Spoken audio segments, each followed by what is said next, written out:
বাজিগার এমন একটা পাখি, এদের মেল ফিমেল চেনা খুবই সহজ। তবে বাচ্চা পাখিদের একটু কনফিউজিং হতে হয়, যেহেতু ছোট বয়স। তো ছোট বয়সে বা বাচ্চা পাখিগুলোর মেল ফিমেল কিভাবে চিনবেন, কিভাবে বুঝবেন, এই নিয়ে আমাকে অনেকেই কমেন্ট করেন। আমার কাছে এখানে 4টি বাচ্চা পাখি আছে।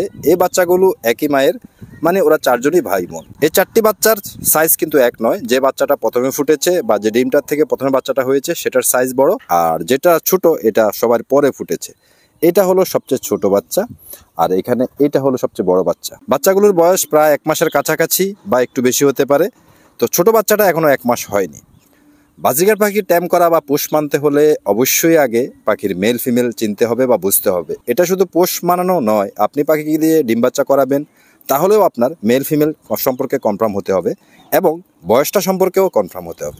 যেহেতু এখানে ছোট ছোট কিছু বাচ্চা পাখি আছে, তো এই বাচ্চা পাখিগুলো রাগিনীর আমি গ্রামের বাড়ি আসার সময় সাথে করে নিয়ে এসেছি। তো এই বাচ্চাগুলোর মেল ফিমেলটা একটু দেখানোর চেষ্টা করি। ওদেরকে আপাতত 3-4 বেলা হ্যান্ড ফিডিং করাচ্ছি আমি। মাশাআল্লাহ বেশ বড় হয়ে গিয়েছে। তো বাবু তুমি আসো আগে, দেখি তোমার অবস্থানটা কি। এই বাচ্চাটি কিন্তু এখনো ফ্লাই করতে পারে না, তবে ফ্লাই করার জন্য ও একটু প্র্যাকটিস করছে। আমি ওর একটু মেল ফিমেলটা দেখানোর চেষ্টা করি। বাচ্চা পাখির মেল ফিমেল চিনতে হলে অবশ্যই নাকের উপরে ডিপেন্ড হতে হবে। এই যে নাকটা দেখতে পাচ্ছেন, নাকের কালারটার উপরে ডিপেন্ড করবে আর কি।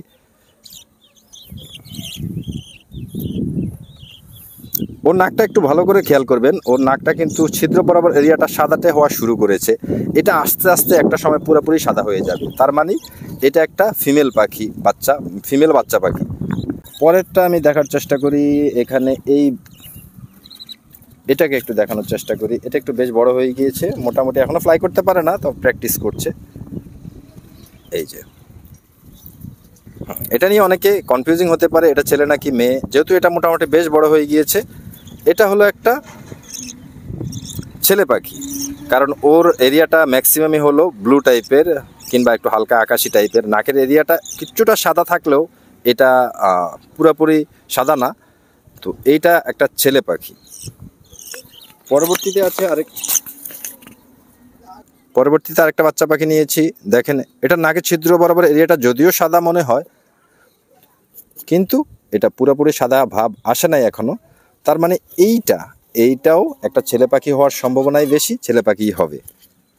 আপনারা দেখে কি বুঝতে পারছেন কিনা জানি না, বাইরে ভিডিওটি শ্যুট করা হচ্ছে। দেন সবচেয়ে ছোট বাচ্চাটি এটাকে একটু দেখানোর চেষ্টা করি।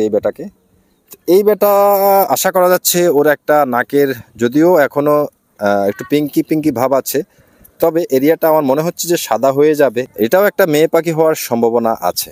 এখানে 4টি বাচ্চার মধ্যে 2টি ছেলে পাখি, 2টি মেয়ে পাখি হওয়ার সম্ভাবনা আছে, মোটামুটি কনফার্মই বলা যেতে পারে। তো এই পাখিগুলোর মধ্যে এখন কোন পাখিটা ট্যাম করার জন্য উপযুক্ত বা পারফেক্ট, 4টি পাখির মধ্যে কোন পাখিটা ট্যাম করা যাবে বা কোন পাখিটা ট্যাম করা যাবে না, করা কষ্ট হয়ে যাবে। যে বাচ্চাগুলো একটু বেশি বড় হয়ে গিয়েছে, এগুলো যদি ট্যাম করার জন্য নেওয়া হয় সেগুলো থেকে ভালো রেসপন্স পাওয়া যাবে না। আসলে পরিশ্রম না করাই ভালো। আর এই বাচ্চাটা সবচেয়ে ছোট বাচ্চাটা, এটা কিন্তু আমার হাত থেকে খাবার খায়, হাতে আসে। এটা কিন্তু পারফেক্ট ট্যাম করার জন্য। এই যে গুলুগুলু টাইপের বাচ্চাগুলো, তো একটু দূর থেকে দেখানোর চেষ্টা করি। এই যে প্রথম যে বাচ্চাটি দেখতে পাচ্ছেন এটা হলো ছেলে। দ্বিতীয় যে বাচ্চাটি দেখতে পাচ্ছেন এটা মেয়ে হওয়ার চান্স বেশি, যেহেতু এখনও ছোট। আর তৃতীয় নম্বরে এটা 100% মেয়ে, মোটামুটি আমি ফুল কনফার্ম। আর এইটাও একটা ছেলে পাখি। সাধারণত ছেলে পাখিগুলোর নাকের কালার পিঙ্ক হতে পারে বা ব্লু হতে পারে। বয়স অনুযায়ী এই কালারটা একটু কম বেশি হতে পারে। যদি বেশি বয়স হয় সেক্ষেত্রে ডিপ ব্লু হতে পারে, আর বয়স যদি কম হয় সেক্ষেত্রে কম ব্লু হতে পারে বা কম পিঙ্ক হতে পারে। যদি নাকের কালার দিয়ে মেল ফিমেল শনাক্ত করা হয় সেক্ষেত্রে মেয়ে পাখিগুলোর নাকের কালার হতে পারে সাদা। সাদার সাথে আরেকটি কথা সবসময় মনে রাখবেন, ওদের গায়ের কালারের সাথে একটা কম্বিনেশন থাকবে। মানে সাদার মাঝে ওদের গায়ের যে কালারটা ওইটারও একটু ম্যাচ থাকবে, যার কারণে অনেকে মনে করে যে সাদা না, এটা অন্যরকম কালার মনে হচ্ছে আমার কাছে। হ্যাঁ, এটা মনে রাখবেন যে সাদার সাথে অন্যরকম কালার যেটা হলো ওদের গায়ের কালারটা যদি ম্যাচ করে কালারটা হয়। যদি পাখি ব্রিডিং মুডে থাকে, যে বাদামিও হয় অনেক পাখির, তো বাচ্চা পাখির তো বাদামি হবে না, বাচ্চা পাখির পুরোপুরি সাদাও হবে না। জাস্ট নাকের ছিদ্র বরাবর এরিয়াটুকু সাদাটে ভাব বা সাদা মনে হতে পারে। এটাই আপনাকে অনুমান দিয়ে বুঝতে হবে এটা একটা মেয়ে পাখি। আর পুরোপুরি কনফার্ম হতে হলে কিছুটা আপনাকে অপেক্ষা করতে হতে পারে, যেমন আপনার 40-45 দিন ওয়েট করা লাগতে পারে। তো আমরা আগেই অনেক পাখির বাচ্চার ক্ষেত্রে বুঝে যাই যে এটা ছেলে কিনা মেয়ে। আর বাদামি কালারের ব্যাপারটা আসি, সেগুলো হলো অ্যাডাল্ট পাখিদের ক্ষেত্রে। অ্যাডাল্ট পাখিগুলোর ফিমেল পাখিগুলো নাকের কালারটা বাদামি হয়ে থাকে। কখন হয় সেটা ব্রিডিং মুড হলে। একটা সময় এই বাদামি কালারটা আস্তে আস্তে ঝরে পড়ে যায়, একটা আস্তর হিসেবে থাকে, এটা পড়ে যায়, আবার সাদা হয়ে যায়। ব্রিডিং মুড শেষ, আবার 2-1 মাস পরে দেখা যাচ্ছে আবার এটা সাদা হয়ে যায়, আবার ব্রিডিং মুডে আসলে আবার বাদামি কালার ধারণ করে। আশা করি আমি কিছুটা তথ্য তো দিতে পেরেছি মেল ফিমেলের ব্যাপারে। দেখেন বাচ্চাগুলো কত সুন্দরভাবে আছে। ওদেরকে আমি যে হ্যান্ড ফিডিংটা করাচ্ছি ওটা খুব ভালো মানের হ্যান্ড ফিডিং, নিউট্রিবার্ড A21।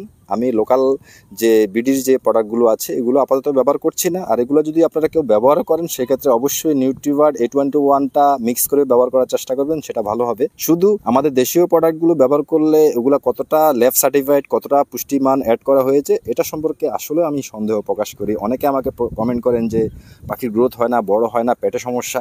তো এই নিয়েও আমি নেক্সট একটা ভিডিও বানাবো হ্যান্ড ফিডিং নিয়ে। হ্যান্ড ফিডিং নিয়েও যদি আপনারা জানতে চান প্রপার হ্যান্ড ফিডিং বা ভালো হ্যান্ড ফিডিং কোনটা, খাওয়ানোর যে ফুল প্রসেসটা, এই বাচ্চাগুলোর উপরেই একটা ভিডিও বানিয়ে আপনাদেরকে দেখাবো। আপনারা আমার চ্যানেলটি সাবস্ক্রাইব করে রাখবেন। আপনি যদি নতুন দর্শক হয়ে থাকেন অবশ্যই সাবস্ক্রাইব করবেন, আর যদি অলরেডি সাবস্ক্রাইব করে থাকেন আপনাকে ধন্যবাদ। আজ এইটুকু, ধন্যবাদ সবাইকে, ভালো থাকবেন, আল্লাহ হাফেজ।